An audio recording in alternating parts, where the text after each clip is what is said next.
Good evening. I'll now call to order the City County Council meeting for Monday, January the 28th, 2019. And we will begin our meeting with the prayer and Pledge of Allegiance, led by Councilor Johnson. Thank you, Mr. President. I'm honored to welcome to the podium Pastor Tim Lindsay for our opening prayer. Let's pray. Father, we love you and we thank you for our city. Thank you for this building, Lord, from all of our elected officials to the employees, to volunteers, to those who concern and love our community. We thank you for our counselors and we ask for wisdom for them this evening. We thank you for all that came from the public, Lord, to maybe voice an opinion or to be here and show support. We thank you for those who will be honored tonight. We just have a lot to thank you for. So we ask you, Lord, to bless this meeting. Lord, we want everything to be done to your honor and glory. We praise in Jesus' name. Amen. Please join me in the pledge. Pledge allegiance to the flag of the United States of America and to the republic for which it stands, one nation, under God, indivisible, with liberty and justice for all.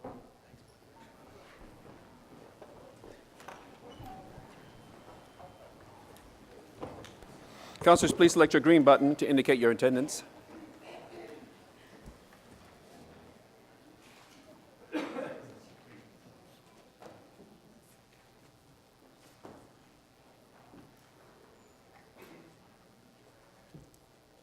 Is Councilor Lewis here?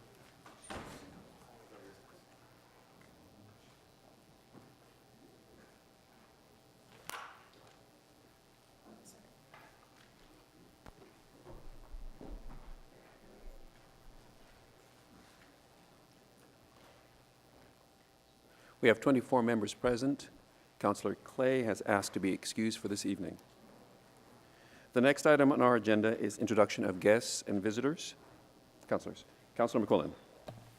Thank you, Mr. President. We have a number of honored guests with us tonight, so I'm just going to take two so as to share with the class.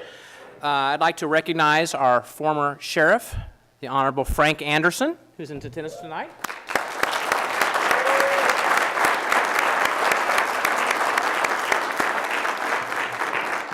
And also our former colleague, a Lawrence Township resident and our good friend, former Councilman Steve Talley.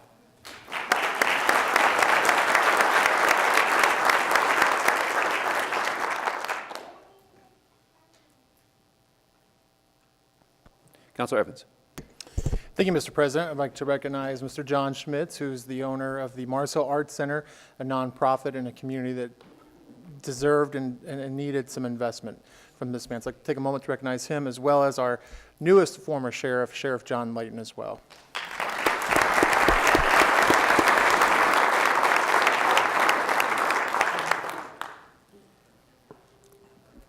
Councilor Gray. Yes, I'd like to recognize, I don't know what they call him, Chief or Elder Fred Purvine.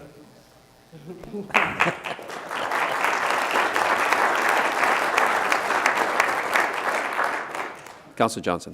Thank you, Mr. President. I'd like to acknowledge Mr. James Taylor, CEO of the John Bonner Neighborhood Center, Mr. Joe Bowling, who is the co-director of the Inglewood Community Development Corporation. If it's good and it's happening on the east side, these two gentlemen are involved in it, so we're happy to have them with us tonight.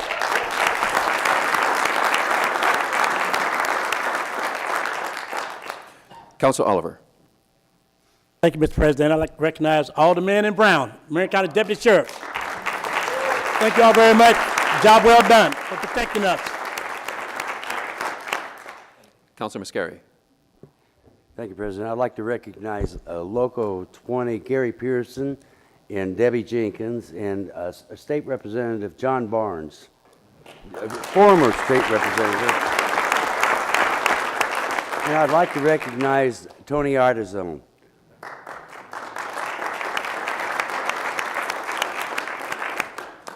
Councilor Jackson. Thank you, Mr. President. Councilor Oliver took mine. I wanted to say thank you to the law enforcement who are here to honor Eve Talley Sanders tonight, and as well as the president of Local Firefighters Union Force 16. Hank, are you still here?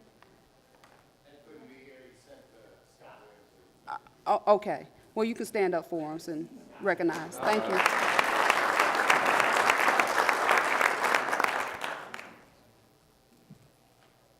Very good. The next item on our agenda is official communications. Madam Clerk.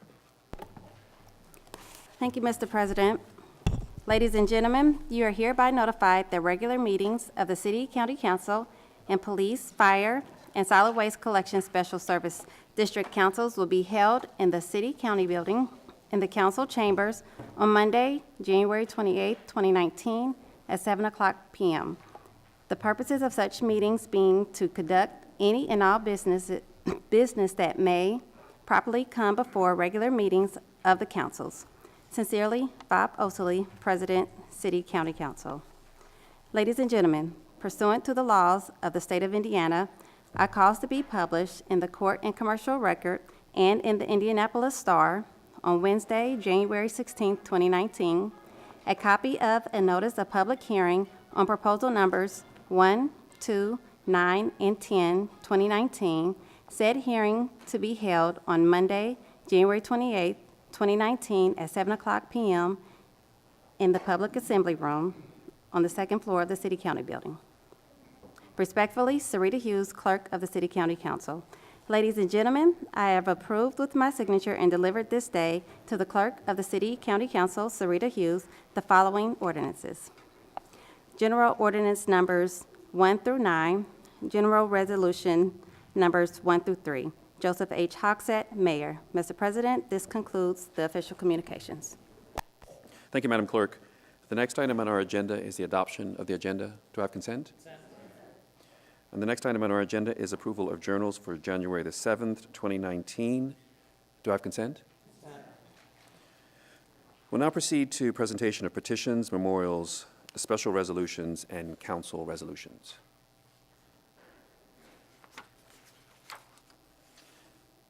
And the first item on our agenda is proposal number 11, introduced by all councilors, which honors Zenobia Purvine for her recognition as a founding member of Grace Apostolic Church.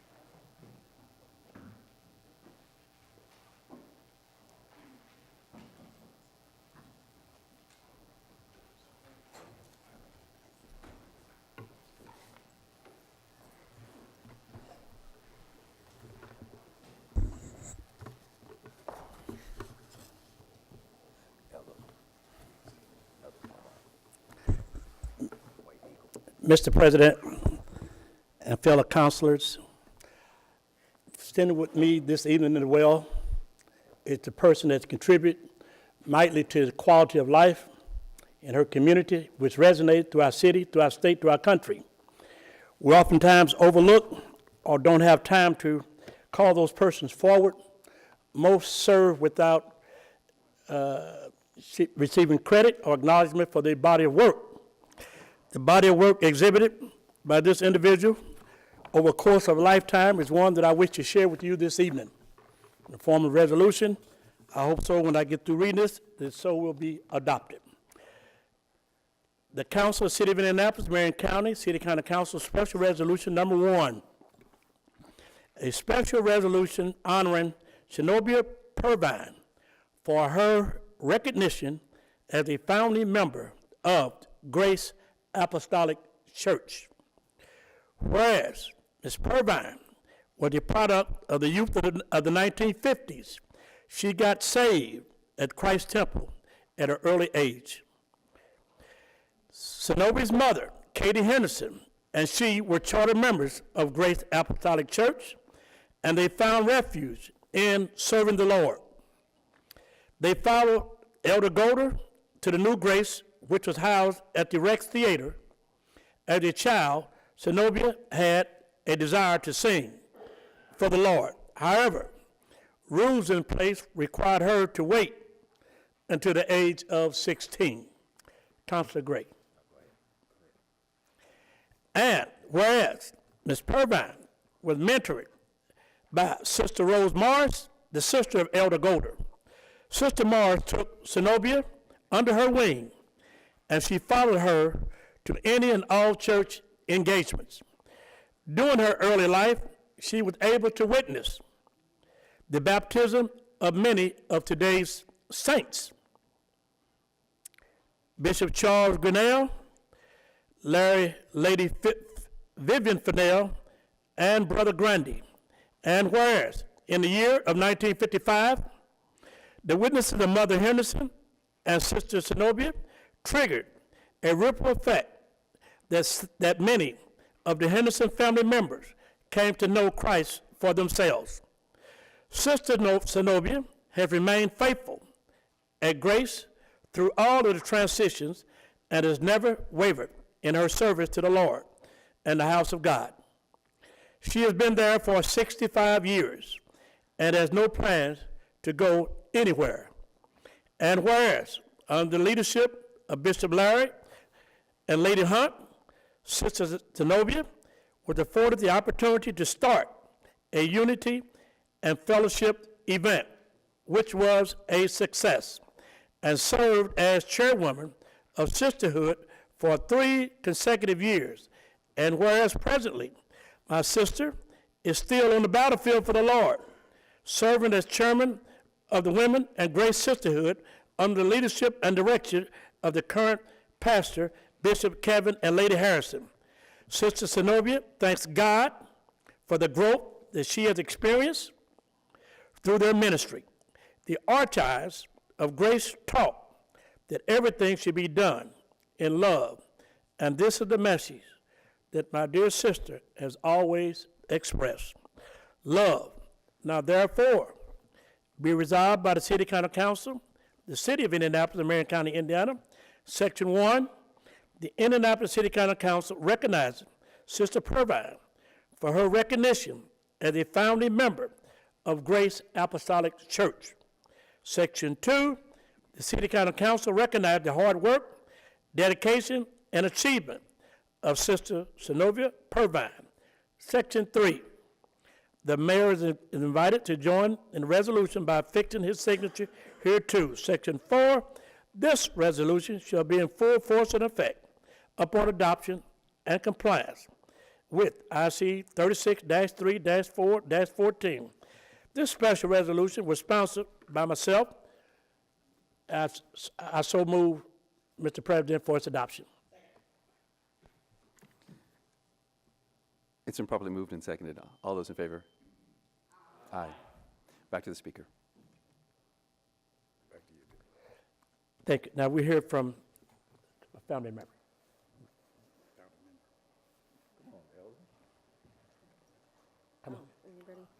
Oh, I'm sorry.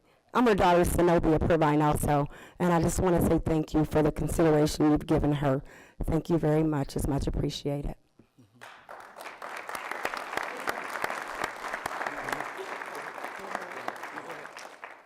Now we hear from our lovely sister. Thank you so much. I want to thank everybody, and good evening to everybody. I want to thank first the mayor of this great city, Joe Hosted, in his absence. I want to thank Oliver and Great.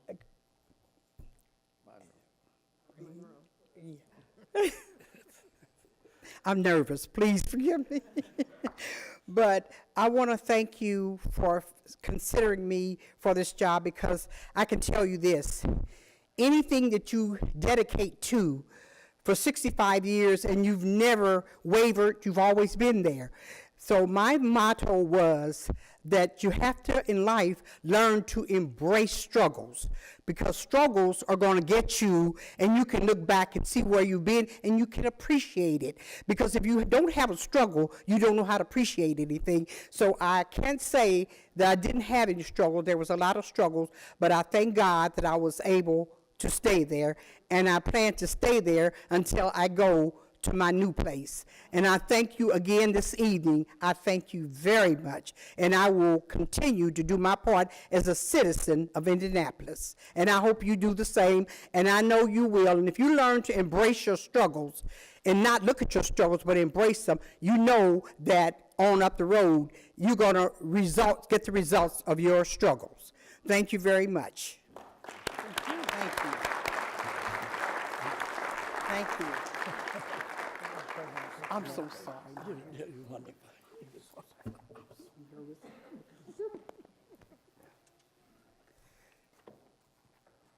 Next item on our agenda is proposal number 61, introduced by all councilors, which honors the work and life of Mary Ann Glick. Counselor Jackson. Mr. President, Marion Glick was not able to be here today, and I ask that I make a motion to postpone her special resolution. All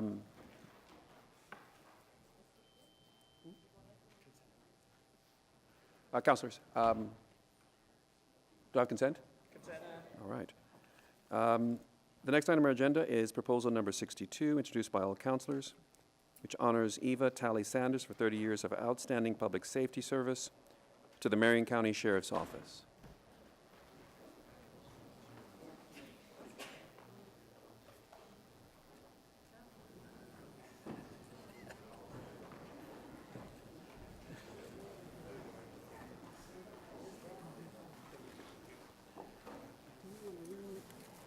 Do you want to read? Do you want to read? Whatever you want to read. You don't want to read? You want to read? Okay, sure. Do you want to read? Okay. You want to read? Okay. If all of y'all take one and leave me with the last, I'm gonna take one. All right, y'all ready?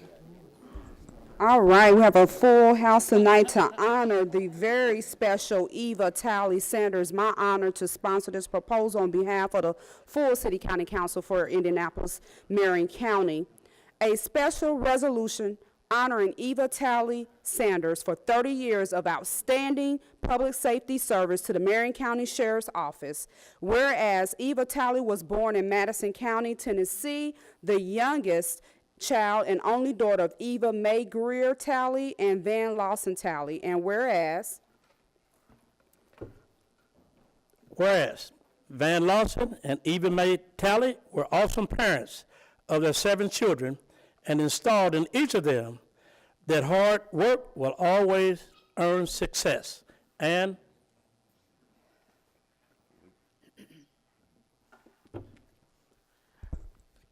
this is a testament to somebody who is truly loved. I mean, look at this. You can hardly get everybody up here.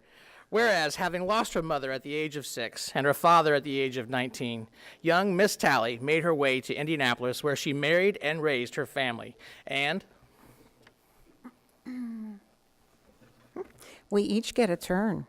And whereas on June 19, 1985, Eva Talley Sanders joined the Marion County Sheriff's Office and started her public safety career as a corrections officer working in the Marion County Jail, and I thank you so much.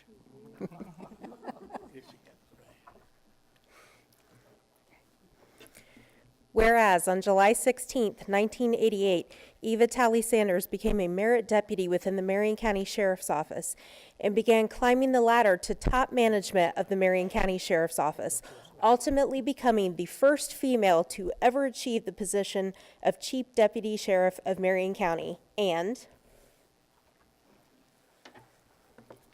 whereas during her ascent, Eva Talley Sanders served as deputy detective, sergeant, lieutenant, captain, major, deputy chief within the sheriff's office. Whereas in 2007 and 2008, Eva Sanders Talley served as the first assistant to the city of Indianapolis, the Metropolitan Police Department, as number 2 in the command of the chief of police. And whereas, come stand right next to me, beautiful. Sheriff John Layton appointed Eva Talley Sanders as a chief deputy in January 2011, where she served with the utmost distinction until her much-deserved retirement on December 31st, 2018. And whereas Eva Talley Sanders is most deserving of a public recognition for her many years of true peace officer and her outstanding selfishness public safety service on behalf of the citizens of Marion County, now therefore be it resolved by the City County Council of the City of Indianapolis and Marion County, Indiana, Section 1. The Indianapolis City County Council recognizes and honors Eva Talley Sanders upon her retirement from the Marion County Sheriff's Office after completing over 30 years of outstanding public safety service on behalf of the citizens of Marion County. Section 2.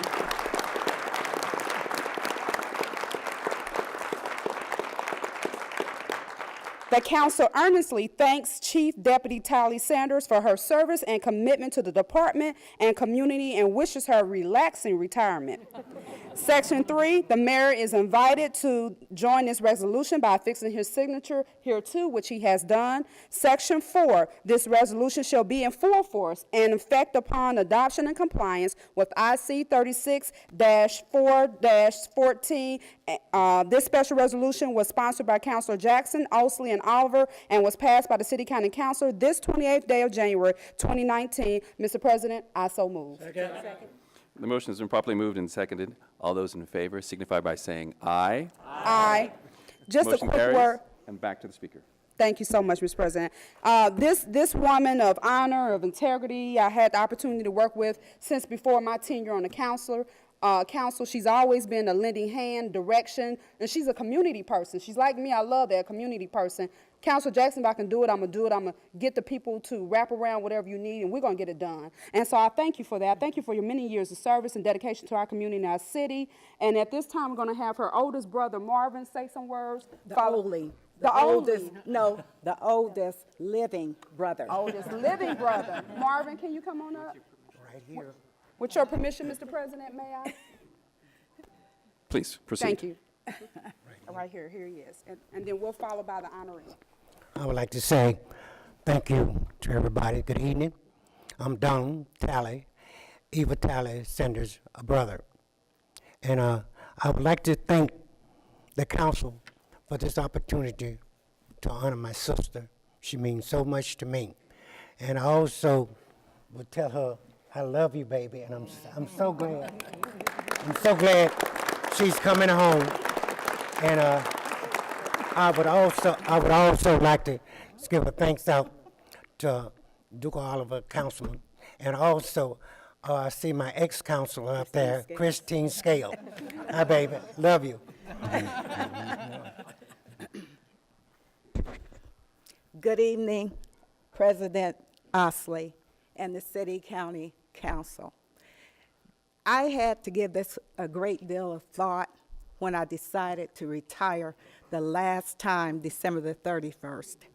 I lost my daughter last year, so I said I need to change my sense of direction to spend more time with my family. I have been blessed to be a part of 3 families, the Marion County Sheriff's Office / law enforcement, whether it's federal, state, city, county, and also the community, as Councilor Jackson said. I worked in the community prior to becoming a member of the Marion County Sheriff's Office.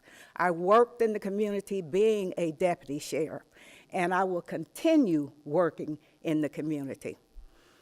The Marion County Sheriff's Office, look at these people. Look at these people. This is what you call a family. And I miss them so much, so much. You can write people up, but you can still have the respect that is necessary. And then the last, of course, is my immediate family. My husband, who had to get acclimated to listening to the texts, to the phone calls at night, my having to get up to come downtown to take care of business, leaving when I was working narcotics, sometimes staying away 2 or 3 days. He never complained. My children, when I got ready to go to the Indiana Law Enforcement Academy, they worked with me on my push-ups, the sit-ups, the runs, all those things, because they knew that this is what I needed. And my grandchildren, my nieces and nephews, all they've ever given me was love and support. And last but not least, my brothers. I had 6 of them. I lost 3 of them. I still have 3 left. It was George, John, Willis, Buford. Let's start again. George, John, Willis, Marvin, Buford, and Steve. And they instilled in me so many things. But one thing they said, sister, That's what they call me, sister. Don't ever let an obstacle get in your way when you're trying to succeed for the good. And then this last thing I want to share with you, so many, but I want to share with you is they said you need to learn how to change disc brakes on a car just as well as cooking and cleaning. So I thank you all so much, and I will ask you to continue praying for the Talley family, for my brothers and sisters in law enforcement, and of course the community. Thank you, thank you, thank you.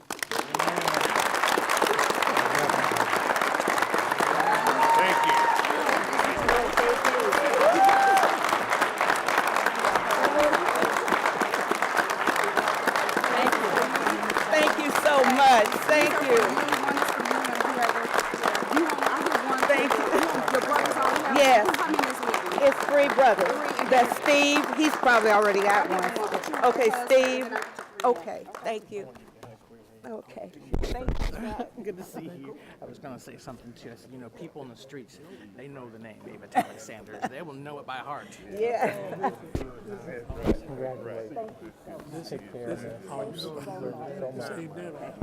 Oh, boy. I'm so glad to see you home. You bring us all together. Get up and do a little work up here.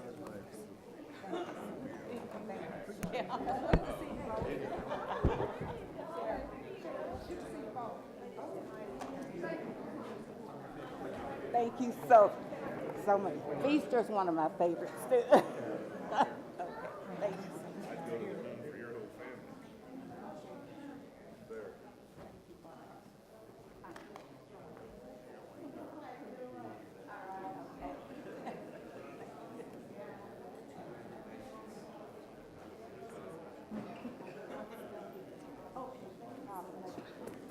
Congratulations. Enjoy every time.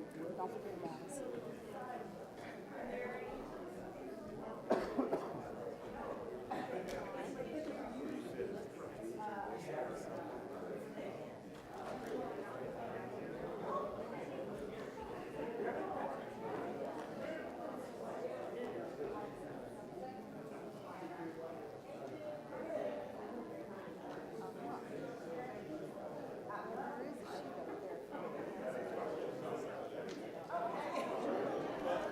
For Maryland.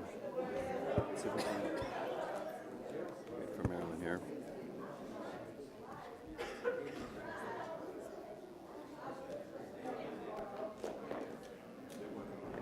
All right.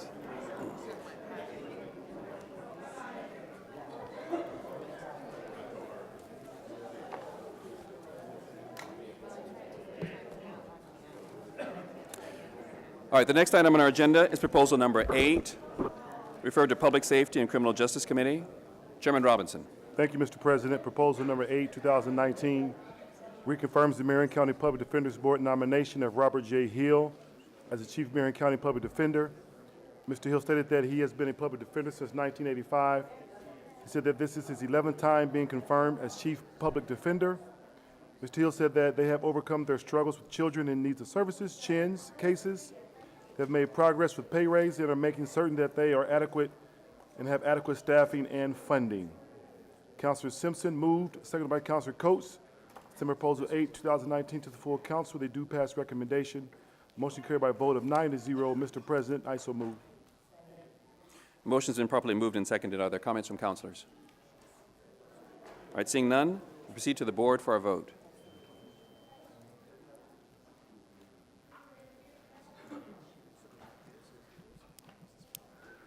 And motion carries 24-0. The next item on our agenda is proposal number 28, referred to Administration and Finance Committee. Chairman Simpson. Mr. President, with consent, I would like to take proposal 28, 29, and 31. Proposal 30 is a new appointment, so with consent, I would like to do those 3 together. Thank you. Please proceed. Proposal number 28, reappoint Myla Eldridge to the Information Technology Board. Proposal 25, reappoint Claudia Fuentes to the Information Technology Board. And proposal 31, reappoint Holly Harrington to the Information Technology Board. All of them had a due pass, 8-0. I so move. Motion's been properly moved and seconded. Are there any comments from councilors? All right, seeing none, we shall proceed to the board for our vote.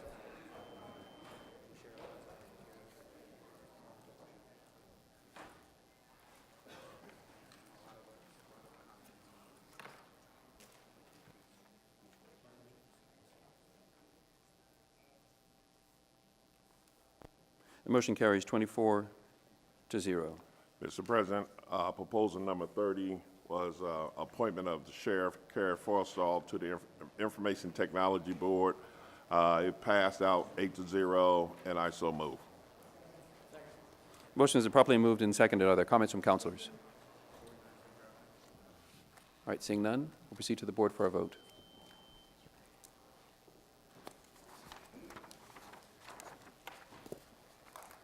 The motion carries 24-0. The next item on our agenda is proposal number 32, referred to Metropolitan and Economic Development Committee. Chairwoman Lewis.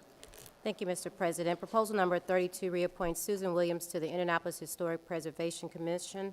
Ms. Williams stated that she is honored to be considered for the reappointment and stated that she has been on the Historic Preservation Commission since 2002. She stated that the historic preservation and development of downtown has always been important to her. The proposal passed out of committee by a vote of 11-0. Mr. President, I so move. Motion's been properly moved and seconded. Are there comments from councilors? All right, seeing none, we'll proceed to the board for our vote.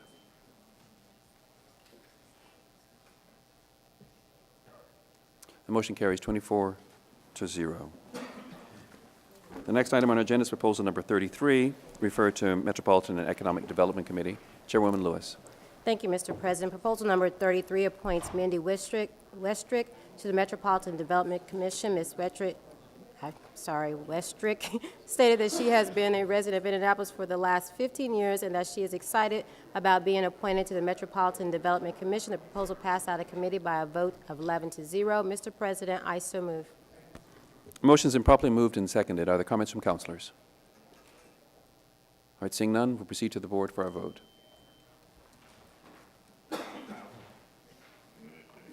Motion carries 24-0. The next item on our agenda is proposal number 36, referred to Metropolitan and Economic Development Committee. Chairwoman Lewis. Thank you, Mr. President. With consent, I would like to take proposals number 36 through 45 together.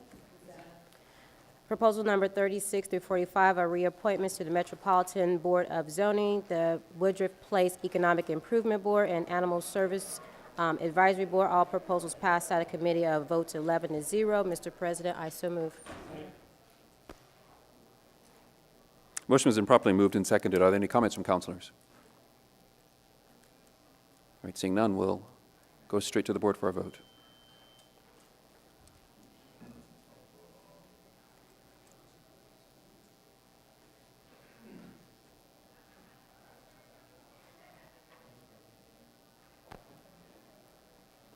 Motion carries 24-0. The next item on our agenda is proposal number 47, referred to Public Works Committee. Chairman Adamson.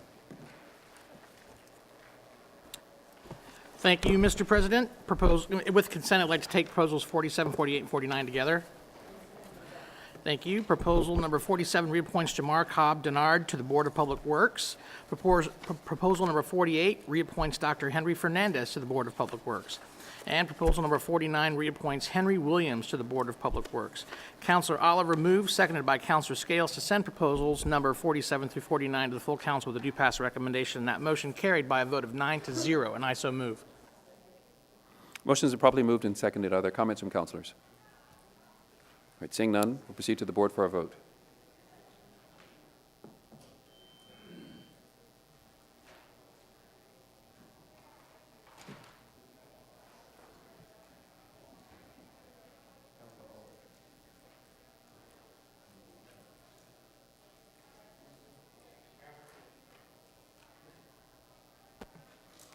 Motion carries 24-0. The next item on our agenda is introductions of proposals. Madam Clerk. Thank you, Mr. President. With your permission, before I give the introductions, I wanted to let the those in the audience know that if you would like to speak to the public hearing, the proposal for a public hearing, there are sign-up sheets at the podium. Thank you, Mr. President. Proposal numbers 51 and 52 refer to the Metropolitan and Economic Development Committee. Proposal number 51, introduced by Councilor Lewis, approves the amounts, locations, and pragmatic operation of certain projects to be funded from the Community Development Grants Funds.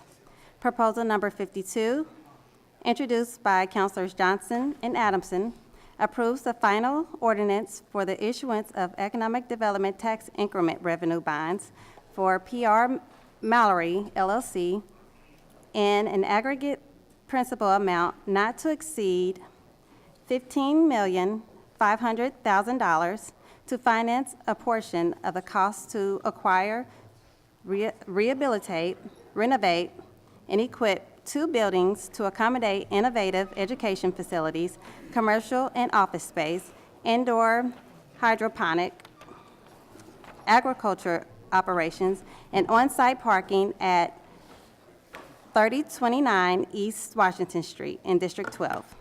Proposal numbers 53 through 60 refer to the Public Works Committee. Proposal number 53, introduced by Councilor Simpson, authorizes intersection controls at Hampton Drive and Private Drive in District 7. Proposal number 54, introduced by Councilor Shreve, authorizes parking restrictions on Georgia Street between Concordia Street and College Avenue in District 16. Proposal number 55, introduced by Councilor Scales, authorizes intersection controls at River Road and River Crossing Parkway in District 3. Proposal number 56, introduced by Councilor McHenry, authorizes intersection controls throughout the Wyndham Lake subdivision in District 6. Proposal number 57, introduced by Councilors Coates, Jackson, and Ray, authorizes the speed limit reduction to 40 miles per hour along portions of German Church Road and Sunnyside Road in Districts 5, 14, and 19. Proposal number 58, introduced by Councilor Mascari, authorizes intersection controls at Bethel Avenue and Zwingli Street in District 21. Proposal number 59, introduced by Councilor Evans, authorizes weight limit restrictions along West Washington Street and West Morris Street in District 22. Proposal number 60, introduced by Councilor Scales, authorizes a speed limit and weight limit reduction in the Devonshire subdivision in District 3. Proposal number 63, introduced by Councilor Simpson, referred to the Administration and Finance Committee, readopts Christopher Smith to the Telecom and Video Services Agency Board. Proposals number 64 through 67 and 69 through 71 refer to the Metropolitan and Economic Development Committee and were introduced by Councilor Lewis. Proposal number 64 reappoints Anthony Bridgman to the Board of Business and Neighborhood Services. Proposal number 65 reappoints Kenneth Allen to the Board of Business and Neighborhood Services. Proposal number 66 reappoints Jason Dudich to the Indianapolis City Market Corporation Board of Directors. Proposal number 67 reappoints Nora Spitznagel to the Indianapolis City Market Corporation Board of Directors. Proposal number 69 reappoints Michael Solari to the Indianapolis City Market Corporation Board of Directors. Proposal number 70 reappoints April Sparks Pyatt to the Indianapolis City Market Corporation Board of Directors.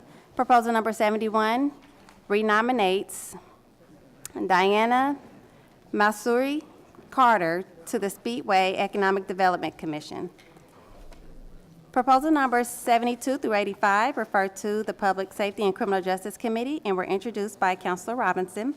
Proposal number 72 reappoints Sandra Bryan to the Maury County Community Corrections Advisory Board. Proposal number 73 reappoints Ronald Covington Sr. to the Indianapolis Metropolitan Police Department Merit Board. Proposal number 74 reappoints Nancy Swignoski to the Reuben Engagement Center Board. Proposal number 75 reappoints Bill Mauro to the Reuben Engagement Center Board. Proposal number 76 reappoints Linnea Redmond Williams to the Reuben Engagement Center Board. Proposal number 77 reappoints Johnny Underwood to the Reuben Engagement Center Board. Proposal number 78 reappoints Gregory A. Stowers Jr. to the Board of Public Health and Safety. Proposal number 79 reappoints Mark Webster to the Board of Public Health and Safety. Proposal number 80 reappoints Tracy McQueen to the Domestic Violence Fatality Review Team. Proposal number 81 reappoints Mary Alice Navarro to the Domestic Violence Fatality Review Team. Proposal number 82 reappoints Kimberly Mattingly to the Domestic Violence Fatality Review Team. Proposal number 83 reappoints Elizabeth Philippou to the Domestic Violence Fatality Review Team. Proposal number 84 reappoints Alfarena Ballou to the Domestic Violence Fatality Review Team. Proposal number 85 reappoints Sherry Kiggins to the Domestic Violence Fatality Review Team. Proposals number 86 and 87 referred to the Metropolitan Development Committee.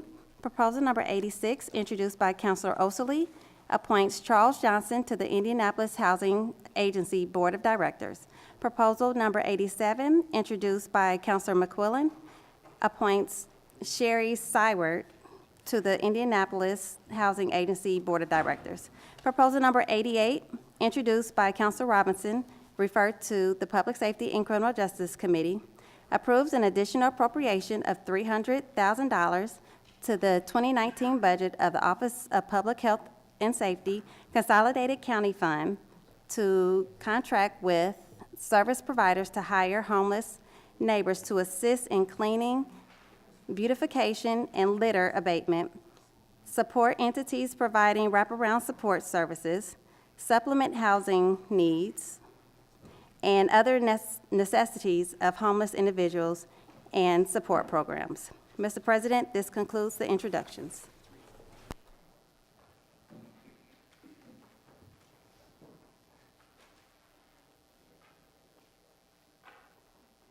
Thank you, Madam Clerk. Next item on our agenda is special orders, priority business. Proposal number 89 is a rezoning ordinance certified for approval by the Metropolitan Development Commission on January the 3rd, 2019. If no councilor wishes to call down the proposal for reconsideration, the proposal will pass into law. Does anyone wish to call down the proposal for reconsideration? Seeing none, the proposal will pass into law. Mr. President, may I have the floor? Council Holiday. Yes, thank you, sir. If I may bring your attention back to Proposal 39, on that one, I abstained in committee and think I need to abstain from the vote today if the record could reflect that fact, please. I'm sorry, could you repeat that one more time, please? Regarding Proposal 39. Yes. I abstained from that one in committee, and I think the record ought to reflect I need to abstain from that today as well. Okay, very good. Thank you. Thank you very much.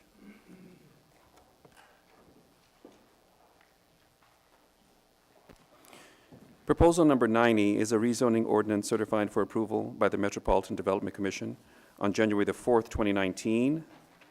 If no councilor wishes to call down the proposal for reconsideration, the proposal will pass into law. Does anyone wish to call down the proposal for reconsideration? All right, seeing none, the proposal will pass into law. Proposal numbers 91 through 94 are all rezoning ordinances certified for approval by the Metropolitan Development Commission on January the 8th, 2019. If no councilor wishes to call down any of the proposals for reconsideration, the proposals will pass into law. Does anyone wish to call down any of the proposals for reconsideration? All right, seeing none, the proposals will pass into law. Proposal numbers 95 through 100 are all rezoning ordinances certified for approval by the Metropolitan Development Commission on January the 16th, 2019. If no counselor wishes to call down any of the proposals for reconsideration, the proposals will pass into law. Does anyone wish to call down any of the proposals for reconsideration? All right, seeing none, the proposals will pass into law. The next item on our agenda is special orders public hearing. And this next item is proposal number 1, 2019, referred to Administration and Finance Committee. Chairman Simpson. Thank you, Mr. President. Proposal number 1, approve appropriation of $3,527,675 in the 2019 budget of the Marion County Election Board, County General and Cumulative Capital Improvement Fund for the purchase of additional voting machine for a new voting centers within Marion County. At this time, Mr. President, I want to call down, oh, there she is. She's there, right? Call down, because I think this is real important since it's a public hearing that they get to hear exactly from the clerk's office. And welcome, and I appreciate you doing this. Good evening, Councilor Simpson. I am Brian Delaney. I'm the Director of Elections for the Marion County Election Board, and thank you all for having us here this evening. And also thank you for your continued support as the county transitions to vote centers. I know that you've all had multiple votes associated with our proposal to vote centers, and I ask for your continued support again this evening. The county being a vote center county means that any voter can go to any polling location on election day, not the location that they've been going to for years. Now they can go to any vote or any polling location, which is now called a vote center, whether that's on their way to work or home from work. It doesn't just have to be their own home location. On election day, each vote center will have at least one electronic poll book, a touchscreen voting machine, and an optical scan voting machine. To that end, the election board is asking for $3,527,675 for the purchase of additional voting machines. The county currently has 333 of the machines, and we are purchasing 1,675 new machines. With that, I will take any questions that you may have. Any questions from councilors? Councilor Gray. Yes, I think I heard you say it'll be open on election day. Will the centers only be open on election day? There'll be no early voting or anything? We will, as part of our vote center plan, right now, the election board has agreed to have 2 satellite early voting locations for any primary election and 6 locations for any general election. So there will be locations that will be open prior to election day, and then on election day, the plan is to have approximately 300 polling locations open. We're not planning to eliminate any locations. We're just turning them all into vote centers. Any additional questions from councilors? Councilor Feaster. Thank you, Mr. President. At the conclusion of the meeting, I think I was given a piece of information I'd like to confirm. The traditional polling sites that everyone is accustomed to will not be the voting centers that will be used for the primary and general. Is that correct? I just want to make sure that I understand your question, so I'm going to try to answer it the best I can. Every polling location that was used in the 2018 general election, so the most recent election, we're planning on using it again this spring as a vote center location. Now, we've already received some notices that places aren't willing to be polling locations, and that happens between every election. So there will be a few locations that will need to change, but for the most part, we intend to keep the locations the same. Okay, that then corrects the information that I was given erroneously. So notifications will be going out to everyone involved in the voting center or voting centers or old polling locations that are closing, and they'll be given the information about where the new polling location will be. Is that correct? I think generally prior to each election, what we do is we actually just post notices on the prior location. I'm not sure that notice actually goes out to the voter when their location did change. And also now that a voter could go anywhere, if they show up there, the plan would be to put the same notice that we would on a closed location, but then probably list the 3 or 4 nearest locations as opposed to the one that they could have gone to, if that makes sense. But we're still working through all the, like, the very, very technical details like that as exactly how that would work. But now if they showed up at their old location, they could really go anywhere to vote if that one was closed. But honestly, I've heard of one location so far, so Okay, it's a thank very you small very universe. much. I'm hopeful there will be publicity that will Yes. help the voters get accustomed. Yes. Very good. Councilor McHenry. You stated that the same centers that were used in 2018 would be used in the primary. How about the general? The plan is for that to be all throughout this year. And then after, the goal is to reevaluate after this year, and I think we'll have some good data going forward, as to what works for this county and what doesn't. Okay, and to piggyback a little bit over what Councilor Feaster said, I know a lot of people who have voted at the same location, and I'm going to throw out Chapel Glen School for a classic example. If they have voted at Chapel Glen, and I'm not sure that's even one of the locations anymore, used to be Olden, but if they had voted there for 20 years, they aren't familiar with where another location really is, that if that one would be one that would be closed, they aren't really familiar with where another location is because those people live in that neighborhood and they vote there. The same would be true with a lot of like the retirement communities and stuff that do have voting locations. If one of those would, and I don't anticipate those not having them, but if they would, those people don't really know where another center is, and that's where the little cards being mailed out come in very helpful. I agree with you, and we would continue to do something like that. If you give me 1 second. Yeah. Yeah. So we haven't mailed them out. Mr. Hollis is here to help me on that because I want to make sure that I'm answering this correctly. We haven't mailed out notices, right? Yeah. Okay.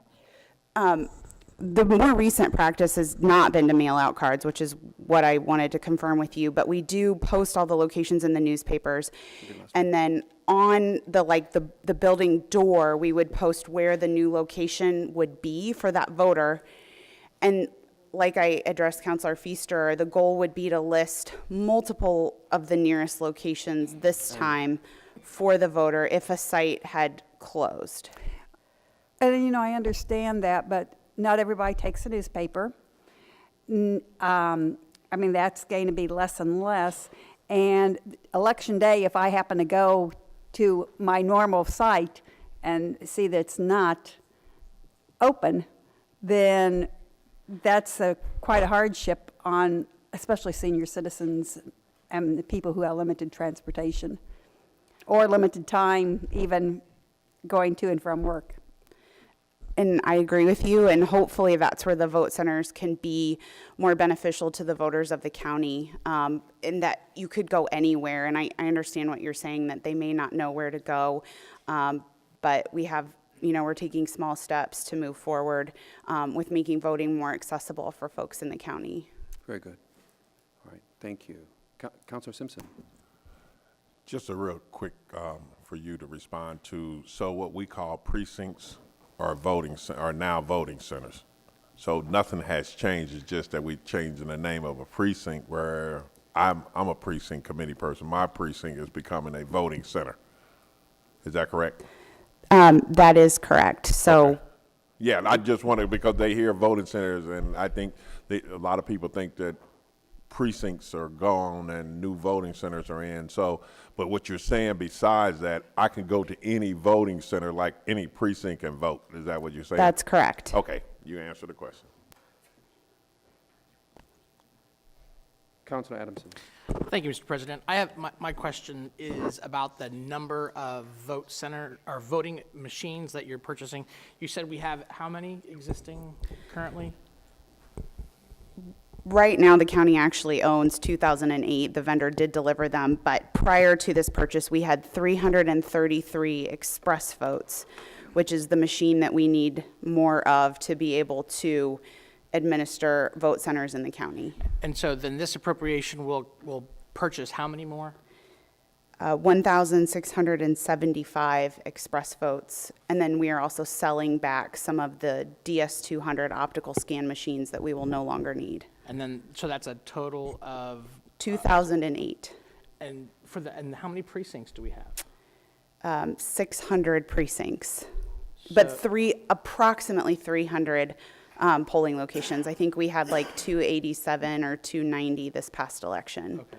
Okay, I'm just trying to get an idea of how many polling sites or vote centers. I go with 300.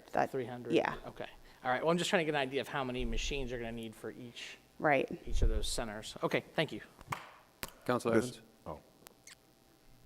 Thank you, Mr. President. I just wanted to thank the clerk's office for the effort, because I do think that in the precincts, at the current voting sites, we've had a lot of difficulty recruiting enough people to man all of those different precincts. So this is going to help over time alleviate that.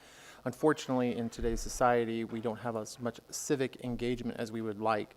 So there are going to be some learning curves and some headaches, but this is severely needed for our county and for our city. So thank you. Very good. Any additional comments from councilors? Mr. President. Councilor Simpson. I would like to thank you, Ms. Lane, for coming up. Thank you. I would, this passed out of committee 8-0. I lost the word. I hereby do pass. Move. Well, before we do that, I would like to hear from the audience to see if we have anyone in the audience. I'm sorry, sir. I'm sorry. Yes. Is there anyone in the room that would like to speak to proposal number 1?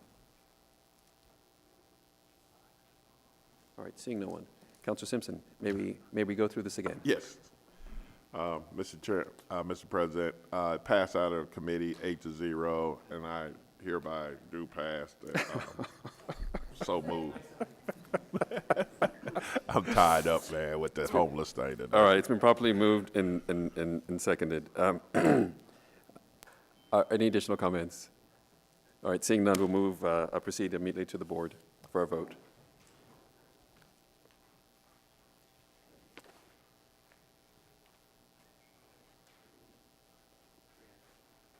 Motion carries 24-0.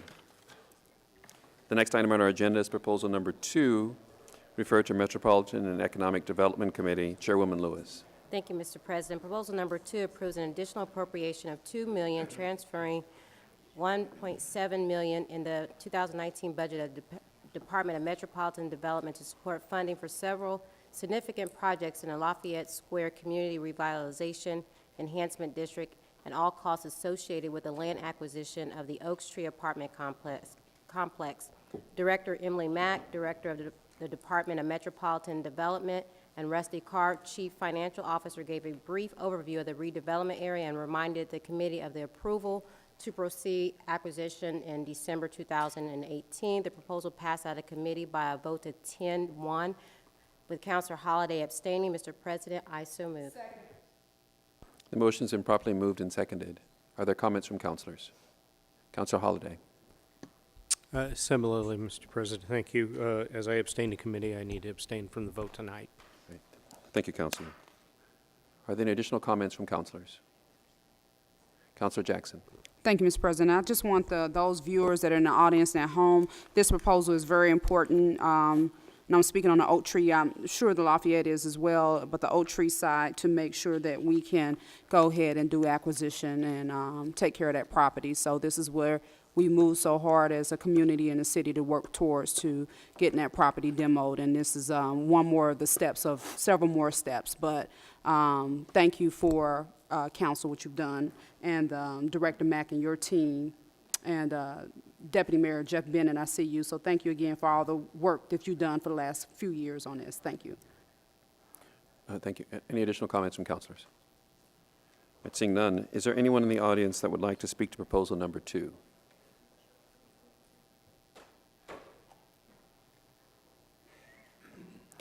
All right, seeing none, any additional comments from councilors? Very good. We'll proceed to the board for our vote.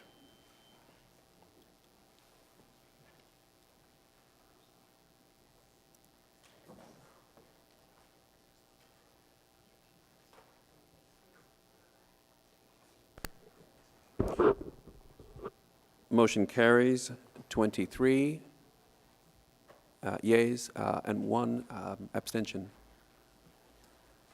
The next item on our agenda is proposal number 9, referred to Public Safety and Criminal Justice Committee. Chairman Robinson. Thank you, Mr. President. Proposal number 9, 2019, approves an additional appropriation of $2,940,000 in the 2019 budget of the city non-departmental budget, Public Safety Communications Debt Services Fund, to allow the purchase of Motorola radios supported by revenue from other Marion County entities and other fund reductions. David Schwartz, Deputy Chief of the Office of Public Health and Safety, stated that this appropriation is not asking for more funds, but where they are bringing in revenue and asking the council to appropriate the funds for them to spend it and reduce the tax base. Councilor Coates moved, seconded by Councilor Simpson, to send proposal number 9 to the full council with a due pass recommendation. Motion carried by a vote of 9-0. Mr. President, I so move. The motion's been properly moved and seconded. Are there comments from councilors? Councilor Scales. Thank you, Mr. President. I unfortunately missed the last Public Safety Committee meeting where this was discussed, and I'm wondering, I'm unsure, I didn't see the proposal in here. Is this appropriation coming from, are they funds being released from the Motorola lease contract that was voted on last August? I'll ask our CFO to address your question. Mr. CFO. Thank you, Mr. President. No, actually, these funds are coming from some of the participating units. Some have received grants for radios. Some actually have money in their budget, and they have volunteered to make payments early. So what this essentially does is it helps us pay down this lease earlier. We were going to take off 2019 and not make any payments, but this will allow us to pay off the lease early and save interest. Thank you. Appreciate it. Any additional questions from councilors? All right, seeing none, is there anyone in the audience that would like to speak to proposal number 9?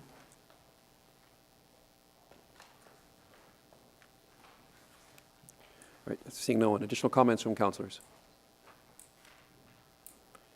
If there are no additional comments, we'll proceed to the board for our vote.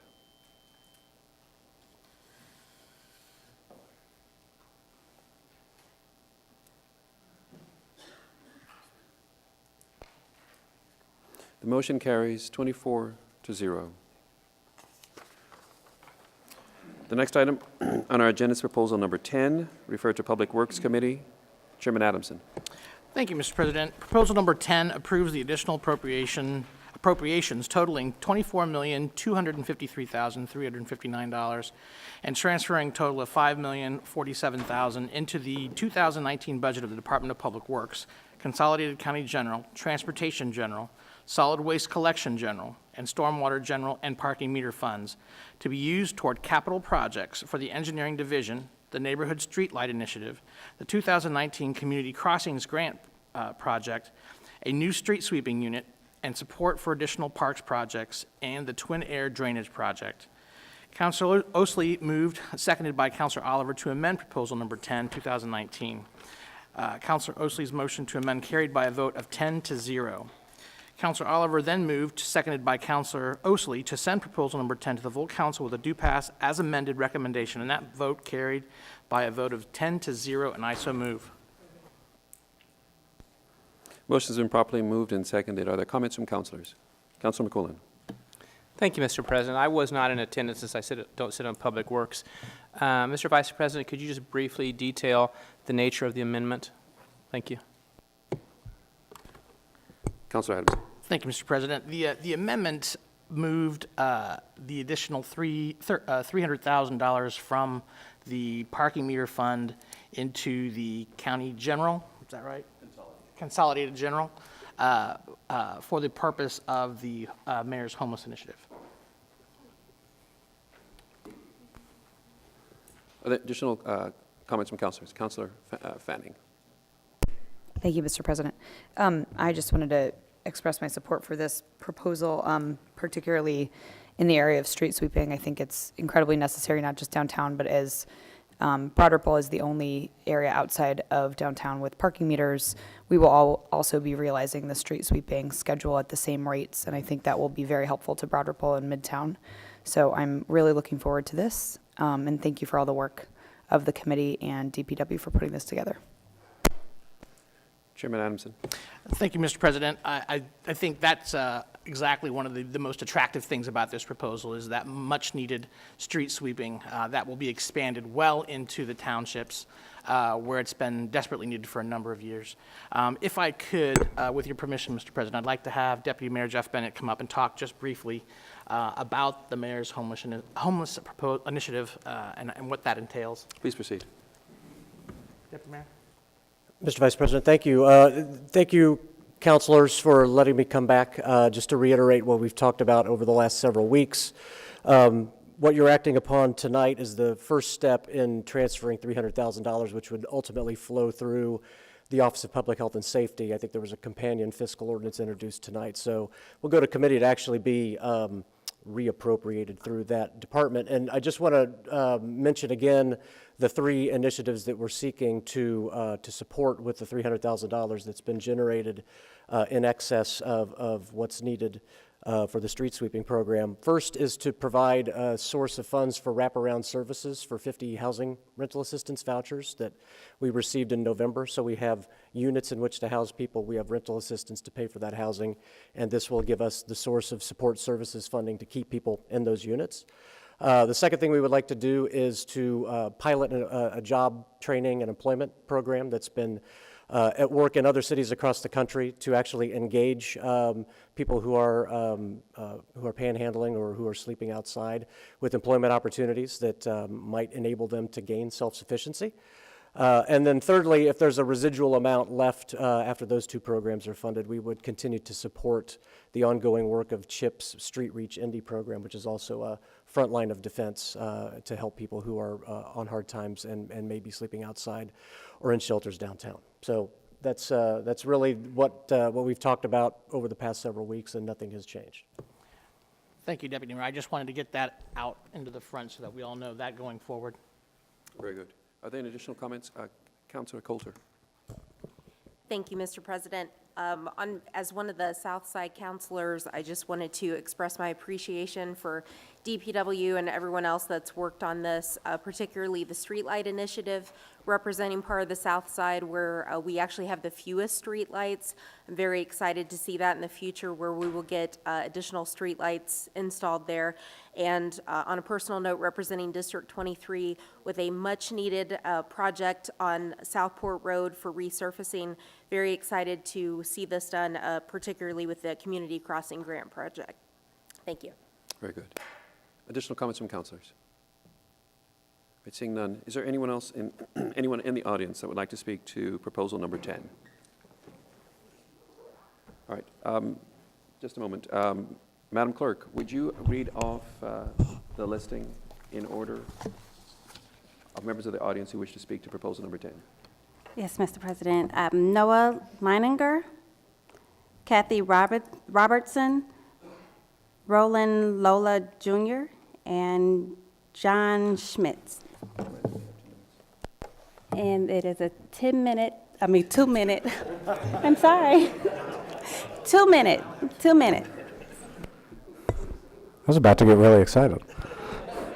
My name is Noah Leininger, and I represent Answer Indiana. Answer Indiana stands for Act Now to Stop War and End Racism. We are a grassroots anti-racism all-volunteer organization, and we support the use of public funds for social services. Housing and meaningful employment are things that are crucial to the dignity of life for human beings. And that said, we regret to note the fact that these funds come not from the wealthy businesses that have made such a stink about the visible manifestation of poverty in Indianapolis, but off of the backs of working Hoosiers who have to pay higher parking meter funds because of the extension of parking meter hours across the city. We also know that this is one piece, a positive piece, of Mayor Hogsett's anti-panhandling measures, the other being an expansion of the so-called enhanced patrols by IMPD. We strongly reject this, and we call councilors' attention to the study released by Answer Indiana on January 17th that found that despite black residents of Marion County making up only 28% of the county's residents, and black panhandlers composing only 43% of all panhandlers in the mile square, according to an IU study, our study of 146 arrests and citations between January 1, 2015 and December 1st of 2018 found that 70% of panhandlers who were arrested in the mile square were black. And, you know, Deputy Mayor Jeff Bennett at a Public Works Committee meeting where this was all being discussed said that we don't have a significant number of panhandlers downtown. So we urge an investigation into the trend and call on the council to reject funding for anti-panhandling patrols until a thorough investigation is complete and changes in the department are made. We believe Answer does that Prop 10 and the matter that it funds, Proposal 88. Sir, thank you. Councilor Adamson. Thank you, Mr. President. I would just like to remind the speakers that all remarks should be germane to the topic at hand and refer only to the proposal number 10 and things that they're working on. I appreciate that. Madam Clerk? Kathy Robertson.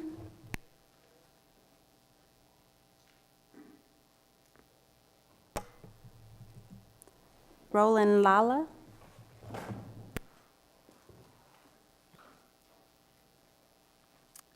Good evening, everyone. I'm Roland Lala Jr. I'm a concerned citizen. I stay near downtown. I think this is a great idea. However, some things over time I've just always wanted to be considered. I believe that there's so much more we can do for homelessness. I know that there are thousands and thousands of abandoned buildings within this city and homes and properties.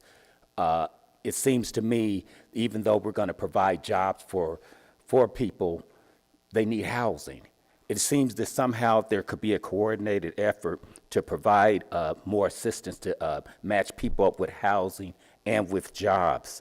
And we have the families that need to be targeted, their homeless youth, and then single men and women, especially men, are just being warehoused in homeless shelters.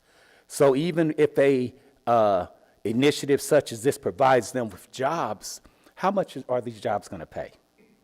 Is this going to give them something to actually sustain themselves? So I would love to see a coordinated effort among the city, businesses and I see that they said something about providing some housing units for people, but surely we can match up some people with housing, families, in some of these abandoned properties. Isn't someone doing something in that area to try to, we see the crime and stuff that's going on in some of these areas with abandoned homes.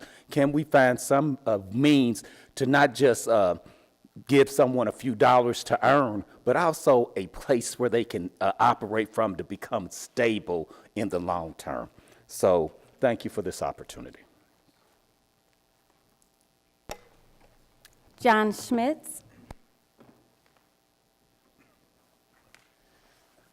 Hi, my name's John Schmitz, and I'm here on behalf of the Mars Hill Arts Center to basically talk about some homeless funding for some organizations that really aren't getting the funding.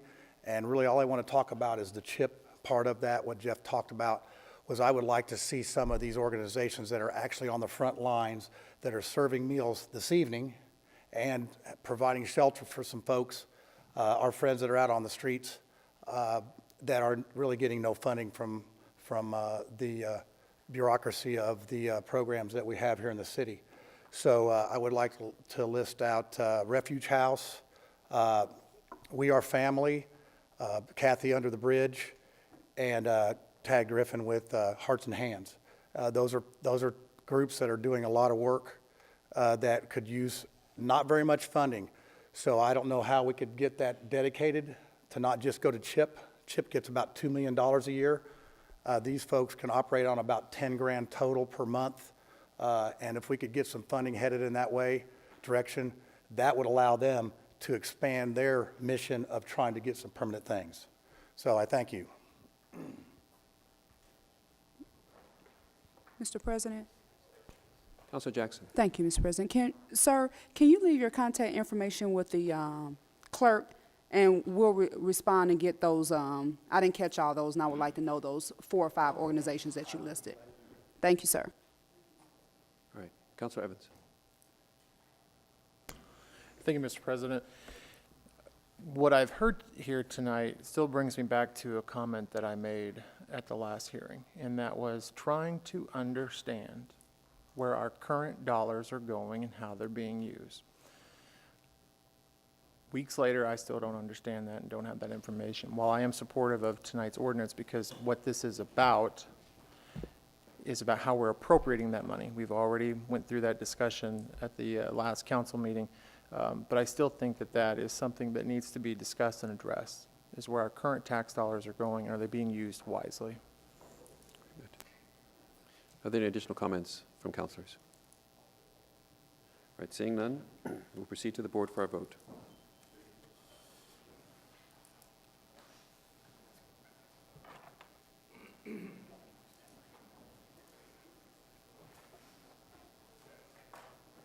Motion carries 24-0. There's no business under special orders, unfinished business, so we'll now proceed to special orders final adoption. And the first item on the agenda for that is proposal number 441, 2018, referred to Parks and Recreation Committee. Chairman Oliver. Thank you, Mr. President. Mr. President, on December the 6th, the Park and Recreation Committee was called to order. In attendance were Councilor Carty, Councilor Fanny, Mascari, McHenry, and Mr. Simpson. A presentation was made by Ms. Lisa Lanning, Indy Parks Financial Manager, and Don Coburn, Deputy Director. Mr. President, it was moved by Councilor Simpson, second by Councilor Mascari, to send proposal number 441, 2018, to the full council with a due pass recommendation at their January 28th meeting. The motion carried by a vote of 6-0. Second. Mr. President, I so move. Second. The motion's been properly moved and seconded. Are there any comments from councilors? Mr. President. Councilor Simpson. Just border pretty much in my district and Councilor Gray district. For all those who know Riverside, there was Councilor Osley, I'm sorry, sir. You right there too. We all together on that end, right? But this is a great situation for the Indianapolis Park Foundation. They have done a lot of good work raising money, and everyone knows Lily just gave up a tremendous amount of money for some Riverside, and by the Park Foundation moving in there, we have a master plan, and I think by them going in there, the future of Riverside will be even more better, and I would ask my colleagues to please pass this proposal 10. Thank you. 441. Thank you, Councilor. Any additional comments from councilors? All right, seeing none, we'll proceed to the board for our vote.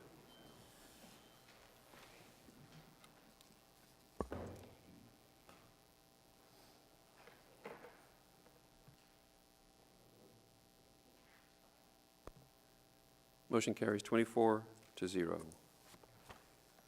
The next item on our agenda is proposal number 449, referred to Public Works Committee. Chairman Adamson. Thank you, Mr. President. Proposal number 449, 2018 establishes interest in the purchase of specified land owned by Eric and Marty Olson for certain public works projects. Ms. Park with DPW stated that DPW Engineering is requesting a purchase for project CL-07-003, which is near north of 71st Street and Fall Creek Parkway and south of 79th Street and Fall Creek Parkway.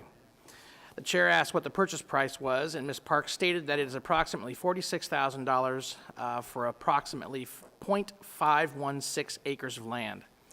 Councilor Coates moved, seconded by Councilor Oliver, to send proposal number 449, 2018 to the full council with a due pass recommendation, and that motion carried by a vote of 10-0, and I so move. The motion's been properly moved and seconded. Are there comments from councilors? All right, seeing none, we'll proceed to the board for our vote.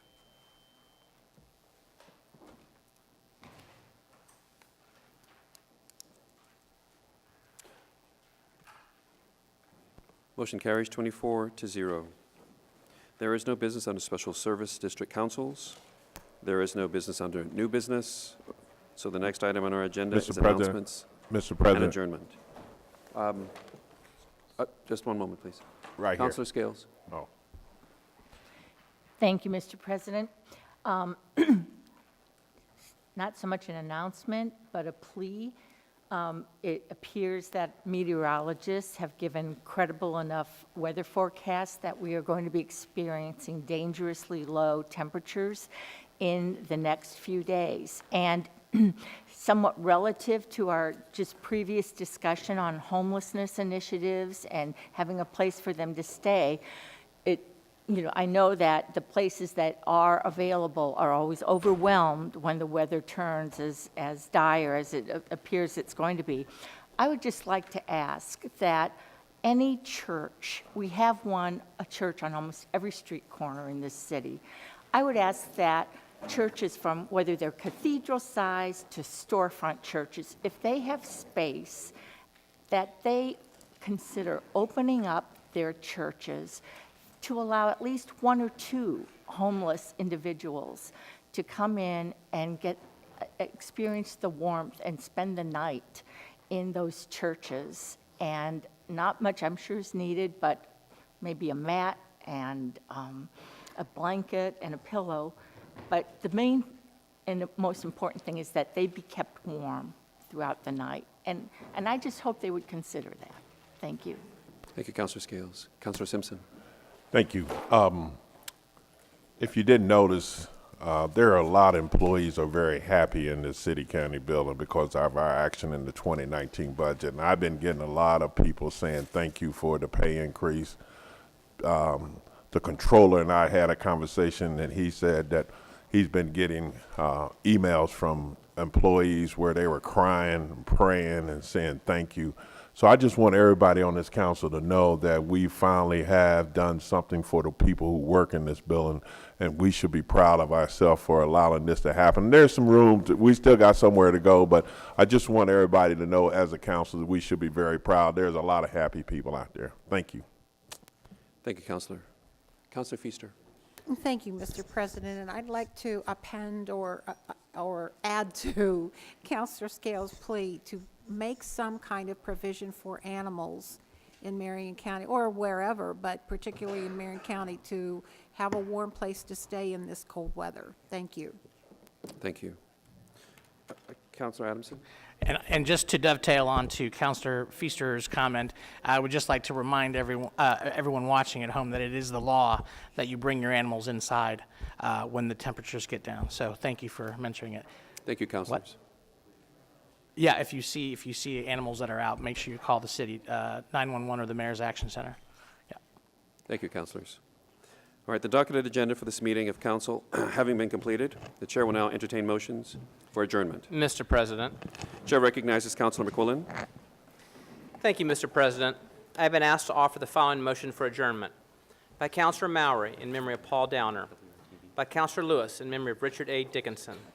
By Councilor Wessler, in memory of Robert Bob Calvert. By Councilor Feaster, in memory of Scott Bixler, Harry Bloom, William Jocelyn, and Walter Park. By Councilor Cordy, in memory of David O'Rourke and Ina J. Cunningham. By Councilors Mascari, Shreve, and McQuillan, in memory of Michael Bate. By Councilor Gray, in memory of Naomi O. Harden, Jeffrey Graham, and Jerlina M. Clemens. By Councilors Gray and Simpson, in memory of McKinley Hurst. By Councilor McQuillan, in memory of Connie Shella. Mr. President, I would like to move the adjournment of this meeting of the Indianapolis City County Council in recognition and respect for the life and contributions of those persons I have here specifically named. I respectfully ask the support of fellow councilors. I further request that the motion be made a part of the permanent record of this body and that a letter bearing the council seal and the signature of the president be sent to the family of each person advising of this action. Thank you, Councilor McQuillan. Hearing no objections, the motion is received and the requests are so ordered. And hearing no further motions, we are adjourned.